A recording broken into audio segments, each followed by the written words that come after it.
ক্ষমতার লোভে বড় ছেলে হত্যা করলো বাবাকে, আর এ খবর শুনে ছোট ছেলে পালিয়ে গেল দক্ষিণ ভারতে। বড় ভাই তখন ভয় পেয়ে ভাবলো ছোট ভাই হয়তোবা এই খুনের প্রতিশোধ নিতে অবশ্যই ফিরে আসবে। আর সেই ভয়ে এখানে এসে, এই লায়ন রকে এসে সাম্রাজ্য গড়ে তোলে এবং এখান থেকেই শাসন কার্য পরিচালনা করতে থাকে। যদিও শেষ রক্ষা হয়নি, সেই মৃত্যুটা কিভাবে ঘটেছিল দেখবো আর জানবো আসলে ইতিহাসটা কি বলে। কিংবদন্তি অনুযায়ী শ্রীলঙ্কায় সোনা দিয়ে রাজা রাবণের জন্য যে প্রাসাদ নির্মাণ করা হয়েছিল তার অবস্থান নাকি ছিল এখানেই। অন্যদিকে ইতিহাসবিদদের মতে ৫ম শতকের শেষ দিকে রাজা কাশ্যপ নিজের বাবাকে হত্যা করে ক্ষমতা দখলের পর এই সুবিশাল পাথরের উপরে গড়ে তুলেছিলেন তার রাজধানী এবং রাজপ্রাসাদ দুর্গ এই সিগিরিয়াতে। সমতলের মাঝখান থেকে প্রায় ৬৬০ ফুট উঁচুতে হঠাৎ করেই মাথা তুলে দাঁড়িয়ে আছে এই বিশাল মনোলিথিক গ্রানাইট রক। চারপাশে তেমন কোনো পাহাড় নেই, নেই বড় কোনো পর্বতমালাও। দূর থেকে দেখলে মনে হয় যেন প্রকৃতির মাঝখানে দাঁড়িয়ে থাকা এক রহস্যময় পাথরের দুর্গ। বন্ধুরা, শ্রীলঙ্কা ভ্রমণের দ্বিতীয় দিনে আমি উঠে পড়েছিলাম ইউনেস্কোর world heritage site Sigiriya lion রকের একদম চূড়ায়। আজকের ভিডিওতে থাকছে আমার সেই পুরো অভিজ্ঞতা। মজার ব্যাপার হলো পুরো শ্রীলঙ্কাতে রয়েছে মোট ৮টি ইউনেস্কো ওয়ার্ল্ড হেরিটেজ সাইট, আর সবচেয়ে অবাক করা বিষয় সেই ৮টির মধ্যে ২টি রয়েছে এই ডাম্বুলা অঞ্চলে। একদিকে সিগিরিয়া লায়ন রক আর অন্যদিকে প্রায় ২০০০ বছরের পুরনো ডাম্বুলা কেভ টেম্পল, যেটি অনেকেই গোল্ডেন বুদ্ধ টেম্পল নামেও চেনেন। আজকে আমরা সেটিও এক্সপ্লোর করব। তাহলে চলুন শুরু করা যাক আমাদের আজকের সিগিরিয়া বৃত্তান্ত। গুড মর্নিং ডাম্বুলা থেকে। সময় এখন সকাল 7টা। নাস্তা করতে বসছি, যেহেতু কালকে আমি যে হোটেল বুকিং দিয়েছিলাম সেখানে নাস্তা এর সাথে ইনক্লুড ছিল। এটাকে আমি সঠিক জানি না।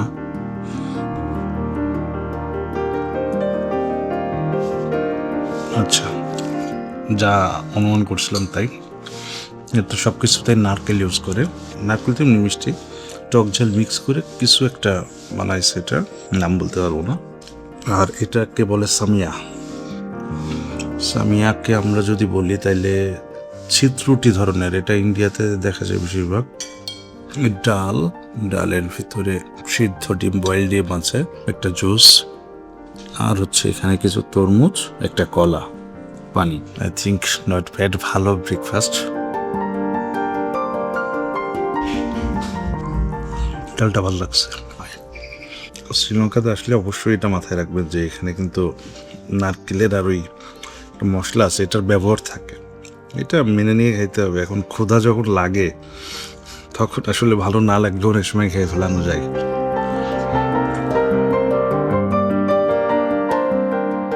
সকাল 8:15। বন্ধুরা, আমি এখন দাঁড়িয়ে আছি শ্রীলঙ্কার ডাম্বুলা শহরের মেইন অংশ ক্লক টাওয়ারের সামনে। ডাম্বুলা শ্রীলঙ্কার একদম মাঝামাঝি অংশে অবস্থিত ছোট্ট একটা শহর। এ শহরের আয়তন মাত্র ৫৪ বর্গ কিলোমিটার। আকারে ছোট হলেও ভ্রমণ আর ধর্মীয় কারণে কিন্তু এই জায়গাটা ভীষণ গুরুত্বপূর্ণ। শ্রীলঙ্কার রাজধানী কলম্বো থেকে এখানকার দূরত্ব প্রায় ১৪০ কিলোমিটার, আর বিখ্যাত সিগিরিয়া থেকে মাত্র ২০ কিলোমিটার।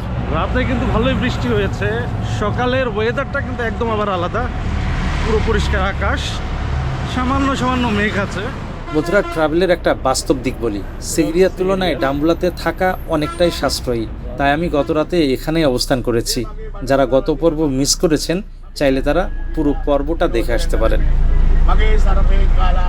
পুরো শ্রীলঙ্কাতেই আমি যেহেতু বাজেট ট্রাভেল করতে যাচ্ছি বন্ধুরা, তাই আমি যাচ্ছি বাসে করে। চাইলে আপনারা টুকটুক বা কার ভাড়া করেও কিন্তু যেতে পারেন। আমার বাস ভাড়া পড়েছে প্রায় ১৫০ শ্রীলঙ্কান রুপি, বাংলাদেশি টাকায় কনভার্ট করলে আসে ৬০ টাকার মতো। আর আমার এখানে আসতে সময় লাগলো ৪৫ মিনিটের মতো। চাইলে আপনি গাইড নিতে পারেন, বাট আসলে গাইডের কোনো প্রয়োজনীয়তা আছে বলে আমার মনে হয় না।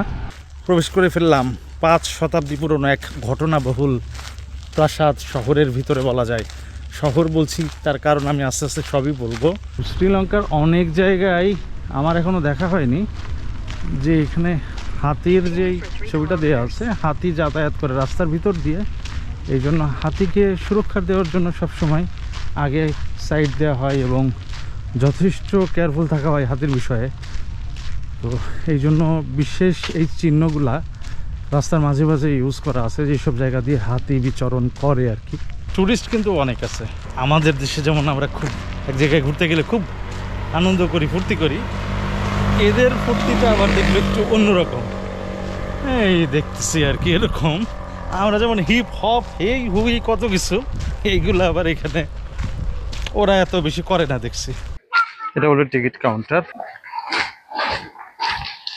পাসপোর্ট বের করতে হবে, সার্কভুক্ত হলে $20, কিন্তু পাসপোর্ট শো করতে হবে, শো করার পরে তারপরে হচ্ছে। এবং এখানে কার্ড সিস্টেমও আছে, চাইলে নোট ক্যাশও করা যায়। আমি কার্ডেই পেমেন্ট করব। Hello, from Bangladesh. Yeah, only one person. $20, right? $20, sorry.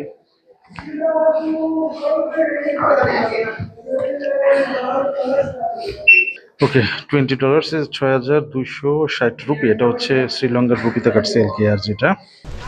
Hello, ফরেনারদের দুই সিস্টেমে টিকিট কাটতে হয়।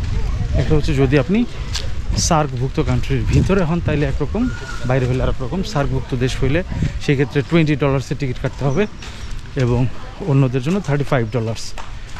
এই হচ্ছে অবস্থা। কিন্তু অবশ্যই পাসপোর্ট সাথে দেখাতে হবে, অরিজিনাল পাসপোর্ট, কোনো ফটোকপি নয়। এখন কথা হলো বৃষ্টি হচ্ছে চমৎকার আকারে, দেখেন পাহাড়ি ওয়েদার অনেকটা এরকমই হয়, কিন্তু বৃষ্টি না থামলে তো ওঠা সম্ভব না, ভিজে যাব। এটা হচ্ছে টিকিট শো করার জায়গা। Thank you. বন্ধুরা, প্রবেশের শুরুতেই এই যে মোট বা জলখাল দেখছেন, ধারণা করা হয় এটি ছিল রাজপ্রাসাদের নিরাপত্তার ব্যবস্থা। লোকমুখে শোনা যায় এখানে নাকি কুমির রাখা হতো, যেন শত্রুরা সহজে প্রবেশ করতে না পারে। এমনকি আজও কেউ কেউ দাবি করেন এখানে নাকি এখনও কুমির আছে। এখানে রয়েছে 3টি প্রধান garden: water garden, boulder garden এবং টেরেস্ট গার্ডেন। সবচেয়ে অবাক করা বিষয় হলো এখানের ওয়াটার হাইড্রোলিক সিস্টেম। প্রায় 1,500 বছর আগে বৃষ্টির পানি সংগ্রহ করে পুরো প্রাসাদে পানি সরবরাহ করা হতো। আর আশ্চর্যের বিষয় হলো এর কিছু অংশ আজও কাজ করে। ঠিক আমার সামনে এখন যে বড় পাথরটি দেখতে পাচ্ছেন, এটি কিন্তু লায়ন রক, যেটিকে আবার কেউ কেউ রাবণের সোনার লঙ্কাও কিন্তু বলে। ইউনেস্কো 1982 সালে এটিকে ওয়ার্ল্ড হেরিটেজ সাইট ঘোষণা করে। দূর থেকে দেখলে মনে হয় এটি একটি বিশাল পাহাড়, কিন্তু বাস্তবে এটি একটি প্রাচীন শিলাদুর্গ। বিজ্ঞানীদের মতে এই বিশাল পাথরখণ্ডটি মূলত একটি বিলুপ্তপ্রায় আগ্নেয়গিরির অবশিষ্ট অংশ। এর উচ্চতা প্রায় 280 মিটার, মানে প্রায় 1 কিলোমিটারের 4 ভাগের 1 ভাগ। মজার বিষয় যেগুলা, এই পাহাড়ের ভাজে ভাজে একদম দেখতে ভয়ঙ্কর লাগবে, কিন্তু এর ভিতরে মিউজিয়াম ঠিক ওই জায়গা দিয়ে, আপনি যদি খেয়াল করেন কতটুকু দেখা যাচ্ছে জানি না, ঠিক মাঝখানে একদম মিউজিয়াম। এখানে ছোট ছোট করে দেখা যাচ্ছে মানুষজন ভিতরে ঢুকতেছে। প্রত্নতত্ত্ববিদ ও ইতিহাসবিদদের মতে প্রায় 1,500 বছর আগে, অর্থাৎ 5ম শতকে রাজা কাশ্যপের শাসনামলে এই প্রাসাদ নির্মাণ করা হয়েছিল। রাজা কাশ্যপের রাজত্ব শুরু হয় প্রায় 478 খ্রিস্টাব্দে। পরিবেশটা খুব ঠান্ডা, যদিও আকাশেও মেঘ জমেছে অনেক।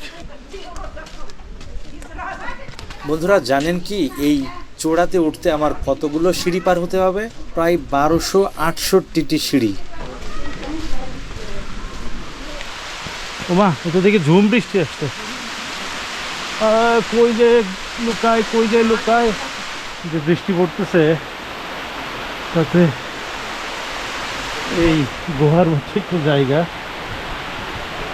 এখানে এসে দাঁড়ানো ছাড়া আর কোনো পথ পাইলাম না। অন্তত আমার কাপড় চোপড় ভরা, ব্যাগ সব কিছু ভরা, সাথে আমি সব কিছু নিয়েই যেহেতু ঘুরতেছি, আর কোনো বইয়ে পাইলাম না। অনেকক্ষণ ধরে বৃষ্টি হচ্ছে, বৃষ্টি এখন পর্যন্ত থামেনি। আমি তো কোনোরকম একটা জায়গায় আশ্রয় নিচ্ছি, কেউ কেউ ভিজতেছে, কেউ কেউ দৌড়ায় দৌড়াই সরে গেছে যার যার মতো। আমি এখানে কতক্ষণ দাঁড়ায় থাকবো, মশায়ও কামড়াচ্ছে, দেখে জায়গাটাও খুব নিরাপদ মনে হচ্ছে না, তারপরেও দাঁড়ায় আছি।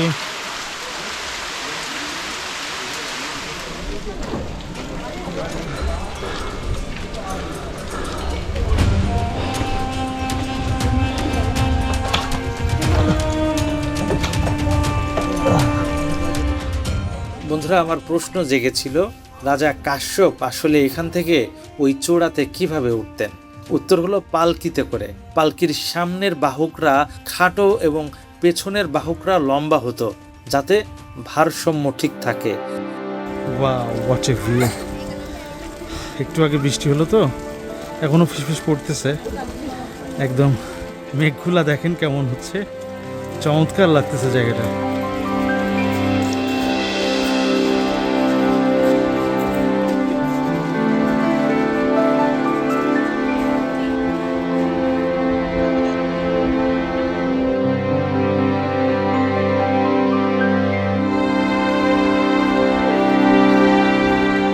এখন আমি অবস্থান করছি সিগিরিয়ার মাঝামাঝি, মানে লায়ন রকের মাঝামাঝি। বাট একটা মজার জিনিস দেখায়, আমি যদি জাস্ট একটু ঘুরে এদিকে ক্যামেরাটা ধরি, ওইটাই কিন্তু পিদুরাঙ্গুলা রক, এবং দুইটা পাহাড়ের উচ্চতা কিন্তু প্রায় কাছাকাছি। পুরো বনাঞ্চল কত সুন্দর লাগতেছে দেখতে, যদিও মাত্র বৃষ্টি হয়েছে বলে আরও একটু বেশি সুন্দর লাগতেছে। চমৎকার আসলে।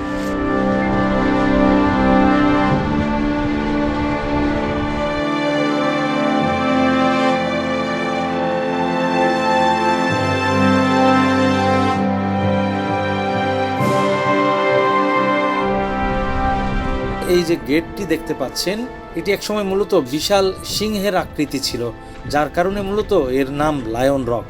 বর্তমানে শুধু দুটি থাবাই টিকে আছে। ঐতিহাসিকদের মতে এই রকটি একসময় বৌদ্ধ সন্ন্যাসীদের বসবাস ও ধ্যানের স্থান হিসেবেও ব্যবহৃত হয়েছিল। 1831 সালে জনাথন ফোর্বস নামের এক ব্রিটিশ কর্মকর্তা এই ধ্বংসাবশেষকে পশ্চিমা বিশ্বের কাছে পরিচিত করেন।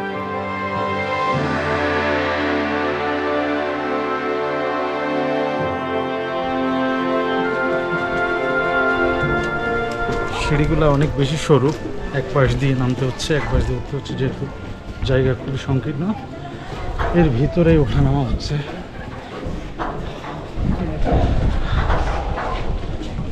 ওইখান থেকে আবার সেকেন্ড স্টেপ ওঠা শুরু করলাম। এই 1200 সিঁড়ি যদি সিঁড়ি না হতো, আমরা ট্রেক করে যেভাবে উঠি ঠিক ওইটা হলে আরও কষ্ট হতো, কম হতো। যদিও ছোট ছোট স্টেপ, কিন্তু এতেই মনে হচ্ছে আরও বেশি কষ্ট হচ্ছে।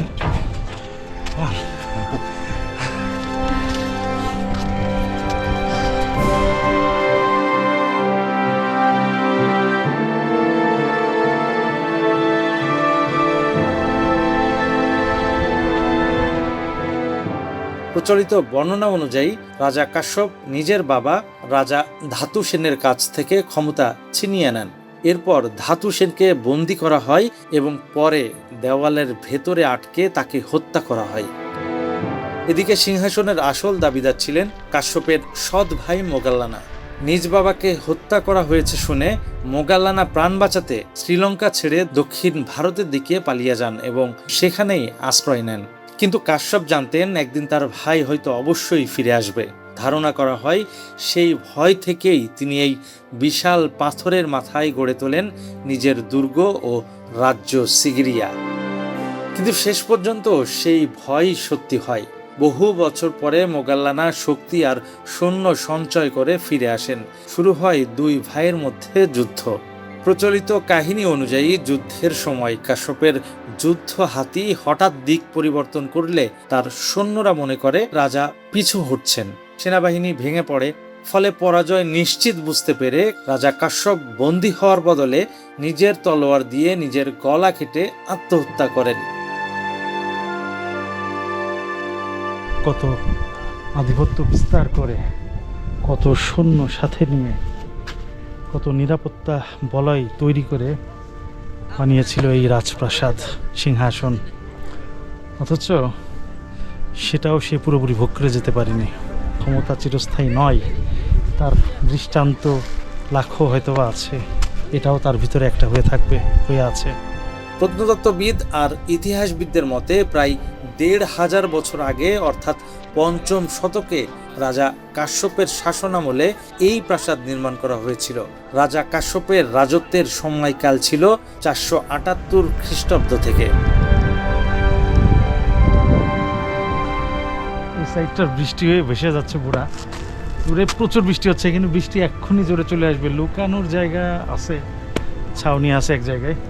তবে এই পুরো জায়গাটা প্রচণ্ড বৃষ্টি হচ্ছে, দেখা যাচ্ছে ওইদিকে। এই সাইডটায় কম, মানে এই সাইডটা সবচেয়ে বেশি বৃষ্টি হচ্ছে কিন্তু এই সাইডটায়। বন্ধুরা, হিন্দু মিথোলজি ও লোকবিশ্বাসে এই জায়গাকে ঘিরে রয়েছে ভিন্ন এক গল্প। বিশেষ করে হিন্দু ধর্মের লোকজন মনে করেন এটি ত্রেতা যুগের কোনো স্থাপনা। আবার অনেকে মনে করেন সিগিরিয়া হলো রামায়ণে বর্ণিত রাবণের সোনার লঙ্কা। কথিত আছে এটি নির্মাণ করেছিলেন রাবণের সৎ ভাই কুবের। আরও ধারণা করা হয় রাবণ নাকি সীতাকে কয়েকদিন এখানে বন্দি করে রেখেছিলেন। লোককথা অনুযায়ী প্রায় ৬,০০০ বছর আগে রাবণ পুষ্পক রথে করে এই প্রাসাদের চূড়ায় অবতরণ করতেন। মাঝের ওই জায়গাটা আমার খুব ভালো লাগছে, ক্ষেতের মতো, তো মনে হচ্ছে সবুজ প্রান্তর, এখানে যে ক্রিকেট খেলতে মন চাচ্ছে। বন্ধুরা, সামনে যে পুকুর বা সুইমিং পুল দেখছেন সেটি গ্রানাইট পাথর কেটে তৈরি করা হয়েছিল। গ্রানাইট পৃথিবীর সবচেয়ে শক্ত পাথরগুলোর একটি। ধারণা করা হয় এই প্রাসাদে প্রায় ৩ মিলিয়নের মতো ইট ব্যবহার করা হয়েছিল। গোসল করা নিষেধ এখানে, নইলে মন চাচ্ছে যে একটু গোসল করে যাইতে। এমনিও শরীর গরম লাগতেছে। চমৎকার হইতো। মাছ আছে, হালকা হালকা দেখা যাচ্ছে, এখানে মাছও আছে। এবার আমি একটা আজব জিনিস দেখাবো। আজব জিনিস কেন? এখানে বসে ড্যান্স হতো, নাচ হতো, চারপাশ দিয়ে বিভিন্ন রকম খাবার টাবার দিয়ে থাকতো, সিংহাসনে রাজা বসে থাকতো। সেই সিংহাসনটা কোথায়?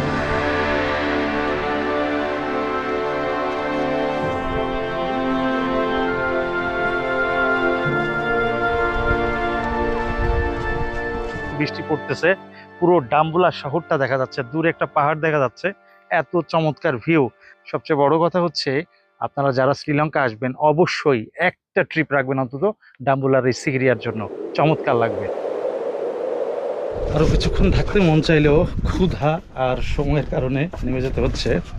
পাশাপাশি বৃষ্টিও একটা সমস্যা। তবে যা দেখলাম, কতটুকু দেখাতে পারলাম জানি না, তবে যেটা দেখলাম সেটা অবিশ্বাস্য।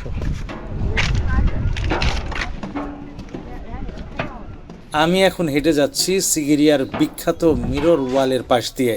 ধারণা করা হয় রাজা কাশ্যপের সময় এই দেয়ালটি বিশেষ এক ধরনের প্লাস্টার বা পালিশ দিয়ে তৈরি করা হয়েছিল। এটি এতটাই চকচক করত যে রাজা নিজের প্রতিবিম্ব এখানে দেখতে পেত। সবচেয়ে অবাক করা বিষয় হলো এই দেয়ালে আজও 1000 বছরের পুরনো লেখা দেখা যায়। তখনকার মানুষ এখানে এসে কবিতা লিখত, নিজের অনুভূতি প্রকাশ করত, এমনকি সিগিরিয়ার নারীদের সৌন্দর্য নিয়েও লিখে যেত। আর এই লেখাগুলো আজ সিগিরিয়া গ্রাফিটি নামে পরিচিত, যেগুলোকে পৃথিবীর অন্যতম প্রাচীন ট্যুরিস্ট কমেন্টস বলা হয়। খুব নিচ থেকে আমরা যেই দুর্গের মতো দেখতে পাচ্ছিলাম যে এরকম নেট দিয়ে পেঁচানো উঠেন, এই হচ্ছে সেই জায়গাটা। উপরে কিন্তু একটা মিউজিয়াম আছে, পাহাড়ের ভিতরে, কেভের ভিতরে একটা মিউজিয়াম আছে। সবাই সেই মিউজিয়ামটা দেখতে উঠতেছে, যদিও ওইখানে ভিডিও করা নিষেধ। তো আমি যেটুকু পারি সেটুকু নিয়ে যাচ্ছি, তারপরে অফ করে দিতে হবে আর কি।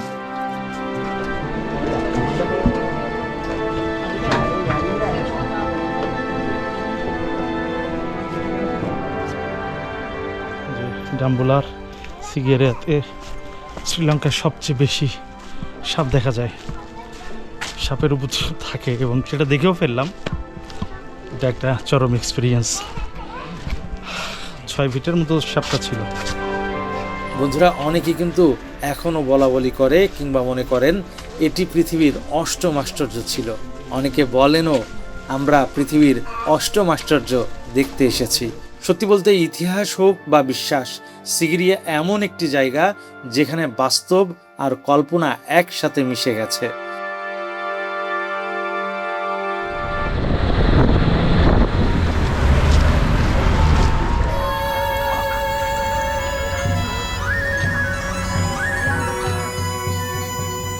বন্ধুরা, চলে এসেছি ডাম্বুলার বিখ্যাত গোল্ডেন টেম্পলে।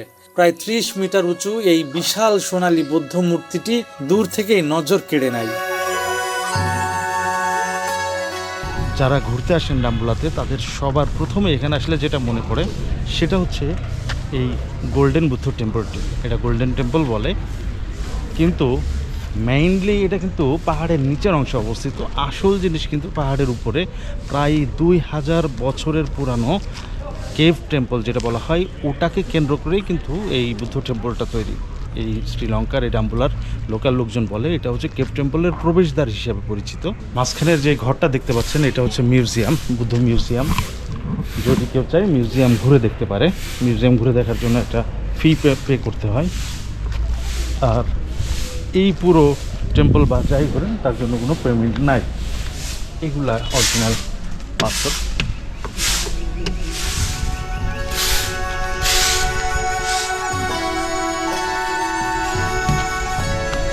পুরো পাহাড় কেটে তারপরে এটা নির্মিত।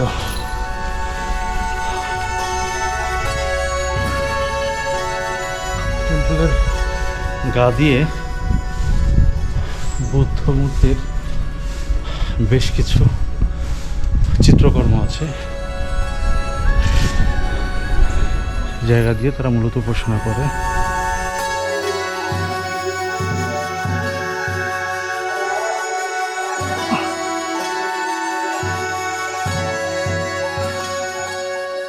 বন্ধুরা, এখানেই রয়েছে ইউনেস্কো ওয়ার্ল্ড হেরিটেজ সাইট হিসেবে স্বীকৃত প্রাচীন ডাম্বুলা কেভ টেম্পল। পাহাড়ের ভেতরে তৈরি এই মন্দিরে রয়েছে প্রায় 153টি বৌদ্ধ মূর্তি, অসাধারণ দেয়ালচিত্র এবং হাজার বছরের পুরনো বৌদ্ধ শিল্পকর্ম। তবে দুঃখজনকভাবে সংস্কারের কাজ চলার কারণে আজ কেভ টেম্পলে প্রবেশ করা সম্ভব হয়নি। তাই আজ শুধু গোল্ডেন টেম্পল দেখেই ফিরে যেতে হচ্ছে।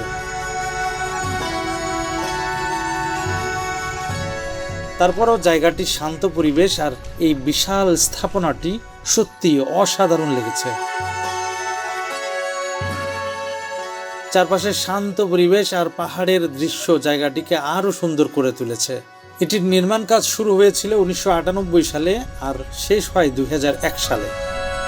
সিদ্ধান্ত নিলাম আজকে ক্যান্ডি যাব। এখানে বসে বসে এখান থেকে প্রথমে ডাম্বুলা যাব বাসে, ডাম্বুলার থেকে বাস ধরে তারপরে ক্যান্ডি যেতে 3.5-4 ঘন্টার মতো সময় লাগবে। আবারও বৃষ্টি হচ্ছে। এইটা হচ্ছে ডাম্বুলা বাস স্ট্যান্ড, জাস্ট এইটুকুর জন্য দেখানোর জন্যই।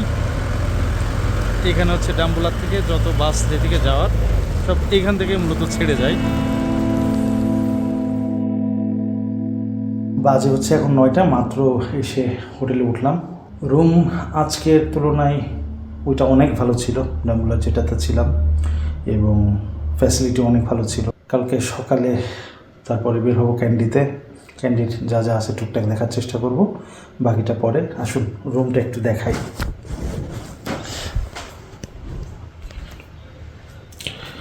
এটা হচ্ছে গেট দিয়ে ঢোকার পরে এই যে এখানে একটা ড্রেসিং টেবিল আছে, একটা আলনা, ছোট বেড, ডাবল বেড। কালকেও ডাবল বেড ছিল। এটা জানালা খুললে এখানে ফাঁকা জায়গা, মেবি যেহেতু ঢুকলাম যে পাশ দিয়ে। ওইখানে একটা ডেস্ক আছে, ওইখানে চার্জিং পয়েন্টের ব্যবস্থা আছে, এই পাশেও আছে। রুমটা বেশি বড় না, কালকেরটার মতো অত সুন্দর না, যেমন কালকে আলাদা জায়গা ছিল। এটা হচ্ছে বাথরুম। এখন রেস্ট করবো, গোসল করবো, গোসল করে তারপরে হালকা খাওয়া দাওয়া করে শুয়ে পড়বো। কালকে ক্যান্ডি শহর ঘুরবো, যা যা আছে। তো আজকের মতো শেষ করতেছি। আল্লাহ হাফেজ।